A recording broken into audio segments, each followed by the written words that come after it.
Immigration is a big deal in today's world. It's also a very controversial issue. More controversial than immigration, though, is amnesty towards illegal immigrants.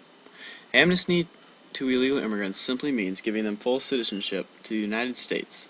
The last time amnesty was granted to a group of immigrants was 1986, when 2.7 million illegal immigrants became citizens of the U.S. The theory was that this would help stem the flow of illegal immigrants over the border. The latest attempt at granting amnesty to a large group of illegal immigrants was a bill by Senator Ted Kennedy. This bill was introduced in 2007, but it failed in the Senate and was never brought back. One vocal opponent of this bill was Chris Kobach. He not only brought up the normal arguments of a loss of American jobs, but he also brought up the possibility of a security risk. The problem that he brought up was the fact that anyone could have made up an identity and gotten citizenship very easily.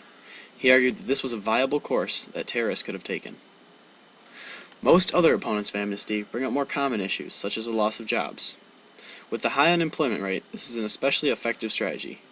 While most illegal immigrants are doing jobs that a majority of Americans do not want to do, the fact that there are illegals being employed while American citizens are out of work, seems unacceptable to many opponents of amnesty.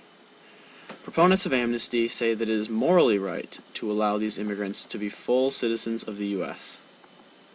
They also claim that opposition to amnesty is racially motivated, as seen in the protest over SB 1070 in Arizona.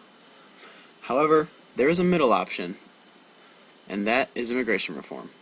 This would require the U.S. to secure its borders and simplify the immigration process. The current process is cumbersome and discourages people from coming in legally.